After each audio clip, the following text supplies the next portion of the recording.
Hello, welcome to this video. My name is Prabhakar Singh. I am soft skill expert and STEM education expert.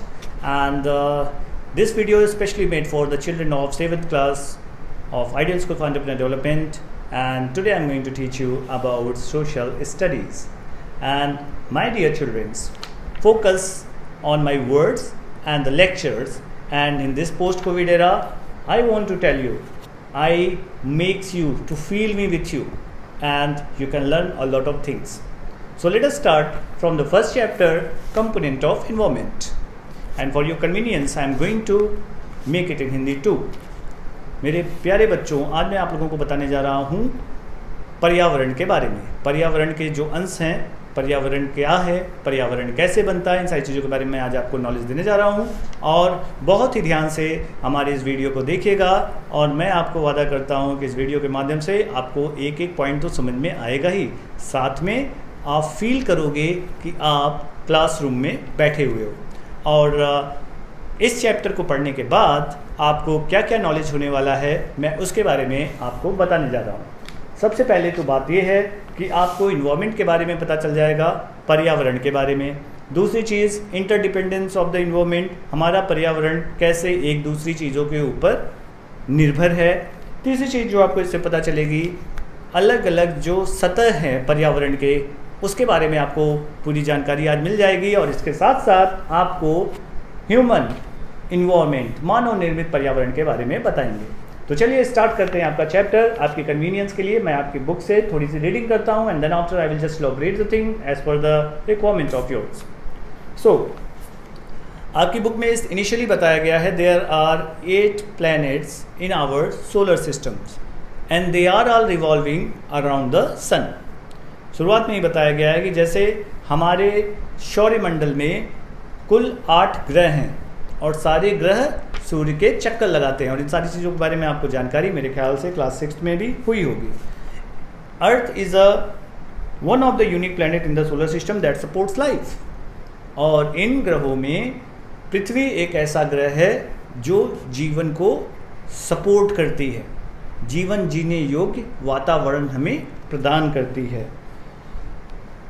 This is because condition suitable for life like oxygen, water in liquid form and suitable temperature are found only on earth। और ऐसा इसलिए है क्योंकि यहाँ पे हमें oxygen मिलता है, हमें पानी मिलता है और वो सारी परिस्थितियाँ मिलती हैं जिससे यहाँ पर जीवन जीना संभव हो पाए। It is also called the blue planet। 71% of its surface is covered with the water and when we see it from space it appears blue। और इसको हम लोग ब्लू प्लैनेट कहते हैं, नीला ग्रह कहते हैं, क्योंकि जब हम इसको देखते हैं तो इसमें 71% हमारा जो ये अर्थ है वो उसका सरफेस 71% सरफेस जो है वो पानी से घिरा हुआ है, इसलिए दूर से देखने से नीला अपीयर होता है और इसलिए हम लोग इसका नाम नीले ग्रह से भी कहते हैं और जानते हैं। It is situated a suitable distance from the sun due to which it is neither very hot nor very cold. Its environment contain all form of life, animal, plant, insect। इस प्लेनेट की जो दूरी है सूर्य से वो एक suitable दूरी है, उपयुक्त दूरी है, जिसमें न ज़्यादा गर्मी रहती है न बहुत ज़्यादा ठंड रहता है। मौसम कुछ ऐसा रहता है जिसमें पेड़ पौधे, कीड़े मकोड़े, इंसान सभी रह सकते हैं। The physical and the biological condition in which an organism lies makes up its environment। जो भौतिक और जो जैविक कंडीशंस हैं, परिस्थितियां हैं, ये दोनों को मिलाकर क्या बनता है? इन्वायरमेंट बनता है, फिजिकल एंड बायोलॉजिकल। बहुत ध्यान से सुनिएगा, पहला क्या है फिजिकल और दूसरा क्या है बायोलॉजिकल। ये दोनों कंपोनेंट मिलकर एक पर्यावरण का निर्माण करते हैं। अब मैं आपको बताने जा रहा हूँ फिजिकल और बायोलॉजिकल होता क्या है। The term environment refers to the various physical component like air, water, land and it is important for all living beings. Physical में आपका एयर आता है, हवा आता है, पानी आता है, जमीन आती है, हाँ ये सारी चीज़ें फिजिकल में आती हैं। और वहीं बायोलॉजिकल में आपके प्लांट्स आते हैं, एनिमल्स आते हैं, जितने भी लिविंग बींग्स हैं वो सब बायोलॉजिकल में आएगा। और जो भी पहाड़ है, हवा है, पानी है, ये सब किस में आएगा? फिजिकल में आएगा। ठीक है, इसको याद रखिएगा। There are two components which makes the environment, that is physical as well as the biological. I hope you understand this. In the last few decades, it has become facing problems due to human enterprise. It is necessary to maintain its quality and quantity because all living beings are dependent upon it for their growth and developments. कुछ दशकों में बहुत imbalance हो गया। Imbalance हमारे environment में हुआ, जिसमें काफ़ी लिविंग बींग्स ने, ह्यूमन बींग्स ने खासकर काफ़ी नुकसान इन्वायरमेंट में पहुंचाया। हमारे लिए ये बहुत ज़रूरी है कि हम फिजिकल और बायोलॉजिकल दोनों को बैलेंस करके चलें। अगर इसका बैलेंस बिगड़ा तो हमारे पर्यावरण के लिए एक बहुत बड़ा खतरा हो सकता है। नाउ, अभी तक मैंने आपको क्या क्या बताया? अभी मैंने बताया कि इन्वायरमेंट के बारे में सबसे पहली चीज़ हमने आपको ग्रहों के बारे में बताया कि हमारे सौरमंडल में कुल 8 ग्रह हैं, जिसमें सबसे अद्भुत ग्रह हमारी पृथ्वी है। और पृथ्वी अद्भुत ग्रह इसलिए है क्योंकि ये जीवन को सपोर्ट करती है। जीवन को सपोर्ट ये इसलिए करती है क्योंकि यहाँ पर्याप्त मात्रा में पानी है, ऑक्सीजन है, और जो जीवन जीने के लिए उपयुक्त हमें गैस और चीज़ें चाहिए वो सब यहाँ पर उपलब्ध है। और ये जो हमारा धरती है, जो हमारा अर्थ है, ये एक ब्लू प्लैनेट कहलाता है। इसे नीला ग्रह इसलिए कहा जाता है क्योंकि 71% जो हमारा ग्रह है पृथ्वी, ये पानी के सरफेस में 71% ढका हुआ है और दूर से देखने में ये नीला प्रतीत होता है, इसलिए इसको हम नीला ग्रह भी कहते हैं। और जो ये इन्वायरमेंट है ये 2 पार्ट्स में डिवाइड है, physical and biological. Physical parts में एयर, वाटर, लैंड, ये सारी चीज़ें आती हैं। बायोलॉजिकल में प्लांट, एनिमल, इंसेक्ट, ये सारी चीज़ें आती हैं। और अब मैं आपको जो आगे बताने जा रहा हूँ वो मैं फ्लो चार्ट के बारे में बताने जा रहा हूँ, जो आपको अपनी बुक में बहुत ध्यान से देखना चाहिए।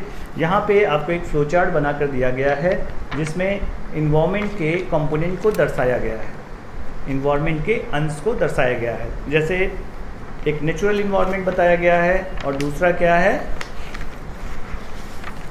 Man made environment. पहला नेचुरल है, दूसरा मैन मेड इन्वायरमेंट है। नेचुरल में नीचे आपको बताया गया है एबायोटिक एंड बायोटिक, जिसमें एबायोटिक में जो है वो आपका फिजिकल इन्वायरमेंट आ जाता है, बायोटिक में आपका बायोलॉजिकल इन्वायरमेंट आ जाता है। तो एबायोटिक में क्या क्या आता है, एटमॉस्फेयर है, लिथोस्फीयर है, हाइड्रोस्फीयर है। एटमॉस्फेयर जो पर्यावरण की हवा की सतह होती है उसको हम लोग एटमॉस्फेयर कहते हैं। और लिथोस्फीयर जो आपकी पृथ्वी का हिस्सा होता है, सॉलिड हिस्सा, उसे हम लिथोस्फीयर कहते हैं। और हाइड्रोस्फीयर जो पानी का हिस्सा होता है उसे हम हाइड्रोस्फीयर कहते हैं। बायोलॉजिकल इन्वायरमेंट में प्लांट्स आते हैं, एनिमल्स आते हैं, इंसेक्ट्स आते हैं, ह्यूमन बींग्स आते हैं, ये सब बायोलॉजिकल में आते हैं। मैन मेड इन्वायरमेंट में एक तो आप जो बिल्ट करता है, बिल्ट इन्वायरमेंट होता है, जिसमें जैसे उसने बिल्डिंग बना दी, डैम बना दिए, सीवर्स बना दिए, या फिर उसने हाउसेज, रोड्स वगैरह बनाए, ये आपके बिल्ड इन्वायरमेंट में आ जाएगा। और दूसरा जो होता है वो सोशियो कल्चर इन्वायरमेंट होता है, जिसमें आपका पॉलिटिकल सिस्टम, सोशल सिस्टम, ये सारी चीज़ें आती हैं। अब मैं आप लोगों को बताने जा रहा हूँ कंपोजिशन ऑफ इन्वायरमेंट। अपनी बुक पे ध्यान दीजिएगा। I just read for you and then after I will elaborate it in Hindi. The term environment is the sum total of all conditions that surrounds and influence a human being at any given point of time and space. Environment consists of natural and human environment. The natural environment consists of physical, abiotic and biological environment. Abiotic component includes soil, water and air, which tends to make up the lithosphere, hydrosphere and atmosphere. अब देखिए composition, एक पूरा आपको बताया गया composition environment का क्या होता है, जिसमें पहली लाइन में ही आप लोग को बता दिया गया है कि एक टोटल वो सारी कंडीशंस जो हमारे सराउंडिंग में, हमारे चारों तरफ होती हैं, जिसका प्रभाव इंसानों पे पड़ता है किसी एक गिवन टाइम पीरियड में, किसी एक पॉइंट पे, तो उसे हम क्या कहते हैं, यही हमारे इन्वायरमेंट को बनाता है, जिसका पूरा असर हमारे ऊपर होता है। इन्वायरमेंट जो है वो कंसिस्ट करता है 2 चीज़ों पे, एक नेचुरल इन्वायरमेंट होता है, एक मैन मेड इन्वायरमेंट होता है, जो मैंने आपको अभी लास्ट में बताया। The natural environment consist of physical, biological environment. Natural environment में क्या आता है, फिजिकल इन्वायरमेंट आता है और बायोलॉजिकल इन्वायरमेंट आता है। फिजिकल इन्वायरमेंट में जैसे मैंने आपको बताया, इसमें जो मेन चीज़ आती है वो सॉइल है, वाटर है, एयर है, which tend to make the lithosphere, hydrosphere and atmosphere, जिसको हम लिथोस्फीयर, हेडोस्फीयर, एटमॉस्फेयर से कहते हैं। और बायोटिक कंपोनेंट जो है उसमें मैंने आपको बताया प्लांट है, एनिमल है, ये सारी चीज़ें आती हैं। बायोटिक एबायोटिक कंपोनेंट इन्वायरमेंट में एक दूसरे से हमेशा इंटरेक्ट करते रहते हैं, एक दूसरे की इसको ज़रूरत रहती है। This interaction leads to the changes on the earth, और यही इंटरेक्शन से पृथ्वी पर बदलाव आता है। Biotic components are dependent upon the abiotic components, जो आपका बायोटिक कंपोनेंट होता है वो एबायोटिक पर डिपेंडेंट होता है, और for their growth and development, क्योंकि उनको जो विकास होता है, उनका जो डेवलपमेंट होता है वो एबायोटिक के ऊपर होता है। आप सभी लोग जानते हैं प्लांट्स हो, एनिमल हो, ह्यूमन बीइंग हो, हम सभी लोग ज़मीन पर, पानी पर, हवा पर निर्भर करते हैं अपने जीवन को जीने के लिए। वही चीज़ इसमें यहाँ पे बताई गई है। प्लांट्स रिक्वायर्स कार्बन डाइऑक्साइड, जैसे आप सभी लोग जानते हैं कोई भी प्लांट है उसको कार्बन डाइऑक्साइड की ज़रूरत होती है पौधों को, जिससे वो फोटोसिंथेसिस का प्रोसेस करते हैं अपने फूड को बनाने के लिए। उसी तरह से ह्यूमन बीइंग को भी ऑक्सीजन, वाटर, सॉइल की रिक्वायरमेंट होती है, और जिससे हमारा जीवन सर्वाइवल होता है। अब मैं आपको बताने जा रहा हूँ इंटरडिपेंडेंस ऑफ इन्वायरमेंट। इन्वायरमेंट में एक दूसरे का इंटरडिपेंडेंस क्या है। Physical environment, biological environment interdependent है। जैसे मैंने आपको बताया, जो भी फिजिकल इन्वायरमेंट में जैसे पानी है, पहाड़ है, ज़मीन है, ये सब आपके फिजिकल इन्वायरमेंट में आ गया, और हवा है। और बायोलॉजिकल इन्वायरमेंट में आपका प्लांट है, आपका एनिमल है, आपका ह्यूमन बीइंग है, ये सब आ गया बायोलॉजिकल में। तो अब यहाँ पे आता है कि एक दूसरे के ऊपर तो ये पूरक है ही, क्योंकि फिजिकल इन्वायरमेंट अगर गड़बड़ाता है तो हमारा बायोलॉजिकल इन्वायरमेंट गड़बड़ हो जाता है। बारिश कम होने से फसल ख़राब हो जाती है, बाढ़ आ जाए, सुनामी आ जाए तो हम पूरी तरीके से टूट जाते हैं, डिस्टर्ब हो जाते हैं। तो ये एक दूसरे के पूरक हैं, ये दोनों की एक दूसरे को ज़रूरत है। और यही चीज़ हमें ध्यान देना चाहिए कि हमें कभी भी प्रकृति का नुकसान नहीं करना चाहिए। अगर हम फिजिकल का नुकसान करते हैं तो उसका नुकसान बायोलॉजिकल यानी कि हम पर भी होगा। प्रकृति अगर गड़बड़ाएगी तो हम पे उसका असर पड़ेगा। ह्यूमन बीइंग और प्रकृति का एक बहुत बड़ा नाता होता है। ए change in any one of the component bring change in the other. For instance natural calamities, जैसा मैंने अभी आपको बताया, कोई भी आपदा आ सकती है, प्राकृतिक आपदा आ सकती है अगर इसका बिगड़ा संतुलन तो। और एग्रीकल्चर फील्ड में भी कई आपदाएं आ जाती हैं। और the physical environment and the biological environment are not static, ये दोनों एक दूसरे के साथ स्टैटिक नहीं होते। They are extremely dynamic in nature, they are not only continuously interacting with each other, ये दोनों स्थिर नहीं होते, ये एक दूसरे के हमेशा इंटरेक्ट करते रहते हैं, but also changing within themselves and including change in each other. This interaction and changes are both sudden, और ये हमेशा लगातार ये चेंजेस चलते रहते हैं। ठीक है, फिजिकल इन्वायरमेंट और बायोलॉजिकल इन्वायरमेंट एक दूसरे से पूरक होते हैं। बच्चों, इसको समझने के लिए सीधी सी बात है, बारिश नहीं होगी तो फसल होगी क्या? पानी नहीं रहेगा तो फसल होगी क्या? बाढ़ आ गई तो फसल ख़राब नहीं होगी क्या?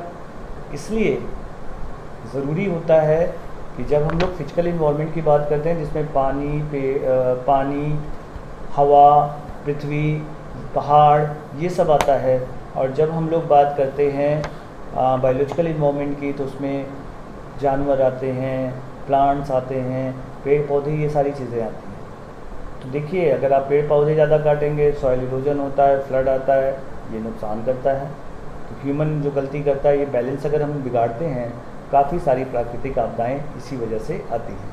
और इसमें हम स्पष्ट तौर पे इस उदाहरण से समझ सकते हैं कि ये हमारे लिए बहुत ही ज़्यादा ज़रूरी है कि हम दोनों में बैलेंस करके रखें।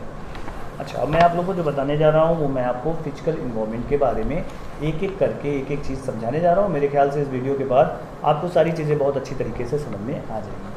अपनी बुक में ध्यान से देखिए। Environment can be classified into 4 major spheres. आपके पर्यावरण को 4 प्रमुख सतहों में बांटा गया है, जिसमें पहला है लिथोस्फीयर, दूसरा है एटमॉस्फेयर, तीसरा है हाइड्रोस्फीयर और चौथा है बायोस्फीयर। और physical environment include land, water, air, which is whereas a biological environment include biosphere. तो फिजिकल इन्वायरमेंट में क्या क्या आता है? लैंड, वाटर, एयर आता है, और बायोलॉजिकल इन्वायरमेंट में क्या आता है? सिर्फ बायोस्फीयर आता है। चलिए इसके बारे में हम समझते हैं कि एक एक चीज़ क्या होती है, और बच्चों इसको कभी भूलिएगा मत। लिथोस्फीयर क्या होता है?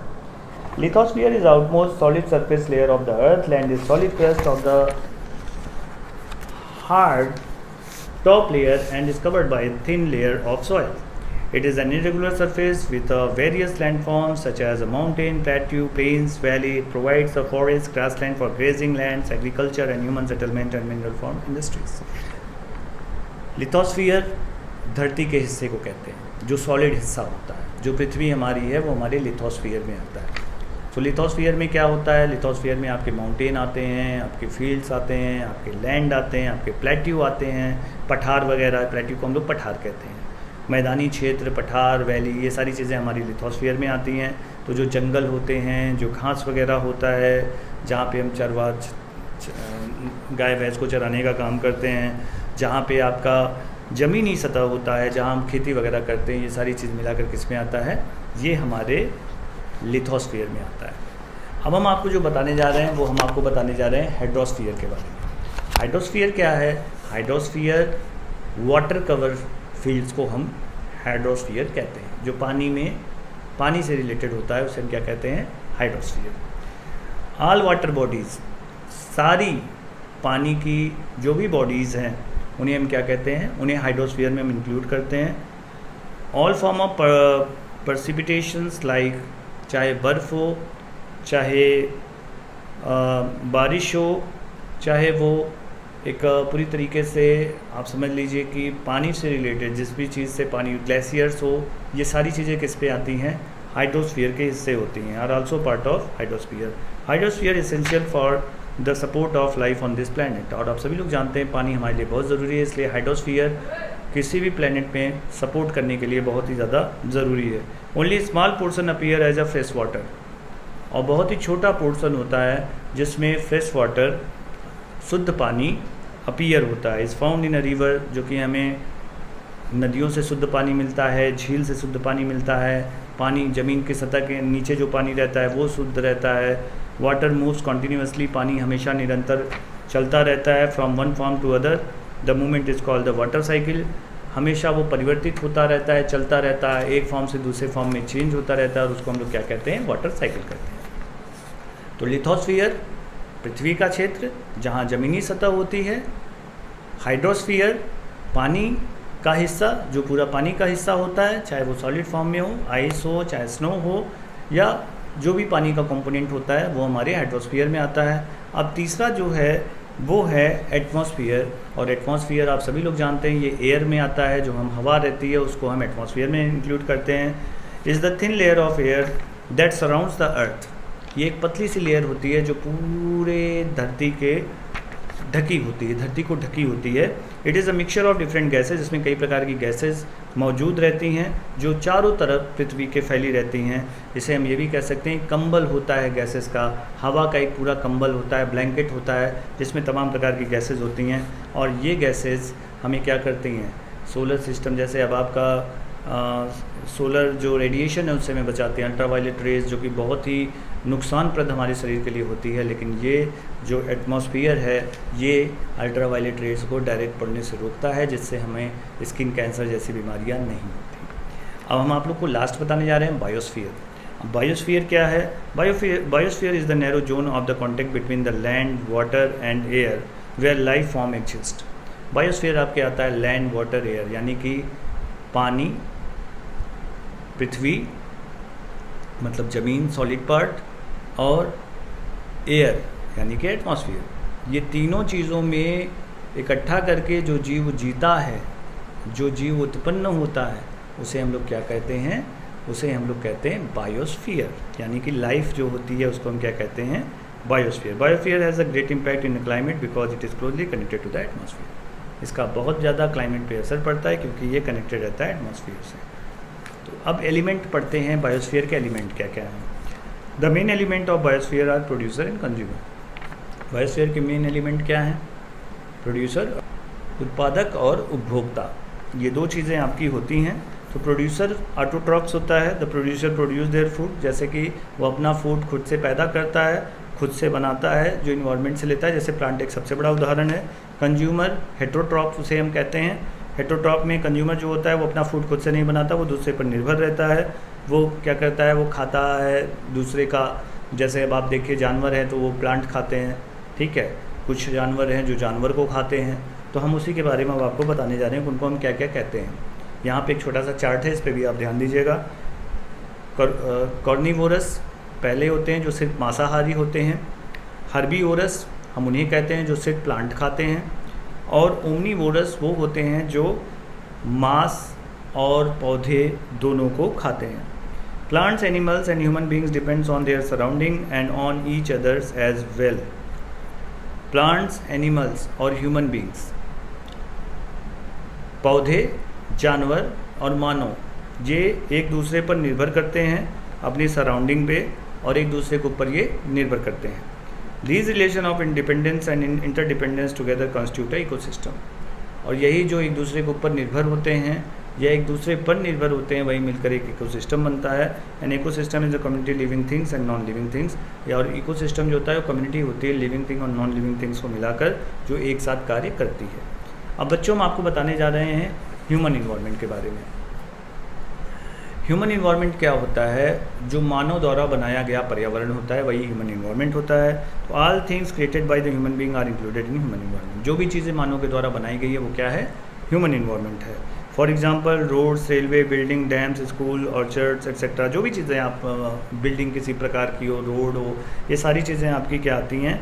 ह्यूमन इन्वायरमेंट में आती है। Human beings interact with environment and modify it according to the needs. Initially human being living in primitive conditions according to the nature. With the passing of the time man learn different. शुरू में वो nature के ऊपर निर्भर था, लेकिन जैसे जैसे समय बीतता गया वो अलग अलग चीज़ें अपनी विकसित करता चला गया, अलग अलग टेक्निक विकसित करता गया अपनी लाइफ को ईजी बनाने के लिए। व्हील का इन्वेंशन हुआ, क्रॉप्स बोने लगा, अपनी लाइफ को सेटल किया। Wandering human beings use their skills and know how to create things and natural environment and satisfy their needs consent.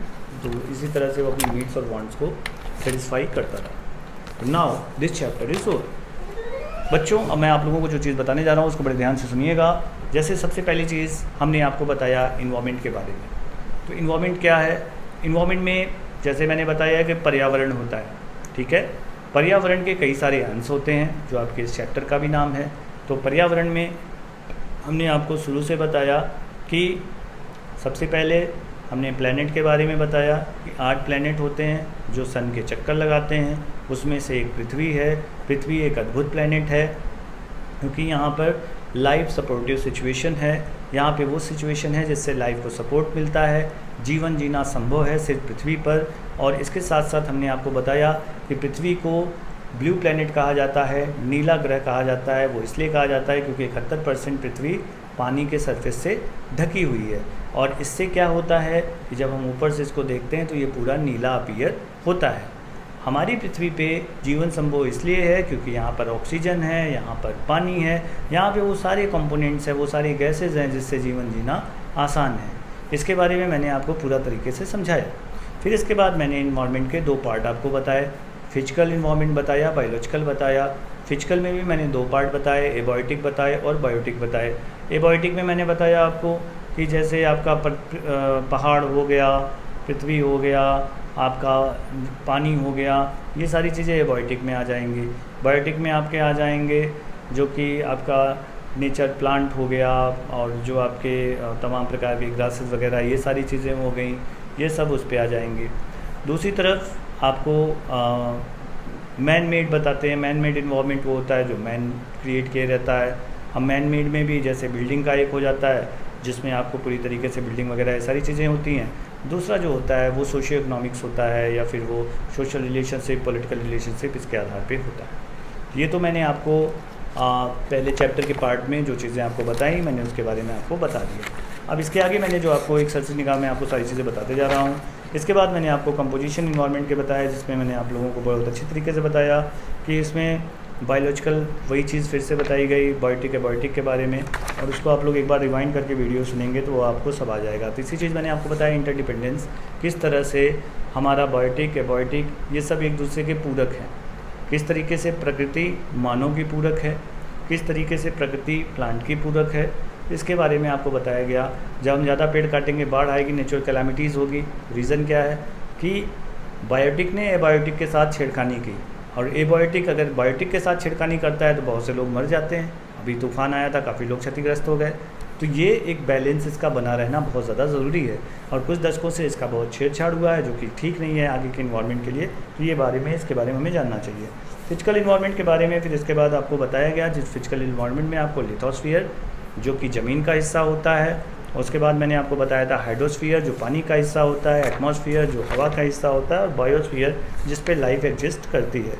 और इसके बायोस्फीयर का मैंने एलिमेंट बताया था, एक प्रोड्यूसर होता है, एक कंज्यूमर होता है, एक उत्पादक होता है और एक उपभोक्ता होता है। उत्पादक सिर्फ आपका प्लांट होता है जो सौर ऊर्जा वगैरह से कार्बन डाइऑक्साइड लेता है, फोटोसिंथेसिस करता है, अपना फूड बनाता है। और प्लांट को खाने वाला जो होता है वो उस पर निर्भर करने वाला होता है। तो 3 कैटेगरीज इसकी हैं।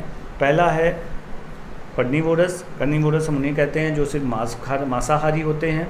दूसरा है हर्बीवोरस, हर्बीवोरस उन्हें कहते हैं जो सिर्फ वनस्पति पर निर्भर करते हैं, जो कि प्लांट वगैरह खाते हैं। और ओमनीवोरस वो होते हैं जो दोनों खाते हैं, यानी कि जैसे मानो प्लांट भी खाते हैं हम, राइस वगैरह भी खाते हैं, और साथ में कुछ लोग जो है वो मुर्गा मछली ये सारी चीज़ें भी खाते हैं, तो इनको हम ओमनीवोरस कहते हैं। इसके बाद मैंने आप लोगों को लास्ट में जो बताया वो मैंने बताया आपको ह्यूमन इन्वायरमेंट, जो सारी चीज़ें जो है ह्यूमन से बनी हुई हैं उसे हम ह्यूमन इन्वायरमेंट में रखते हैं। तो ये सारी चीज़ें, ये वीडियो को पूरी तरीके से देख लीजिएगा। I hope you will understand the things and I want to tell you that I just elaborated in very easiest way. मैं चाहूँगा कि अब आप लोग अपनी अपनी एक वीडियो बनाकर इसके ऊपर एक एक अंश मेरा, एक एक पार्ट मेरा आप बनाइए, उसको कॉपी कीजिए और वीडियो बनाकर मुझे भेजिए। Thank you.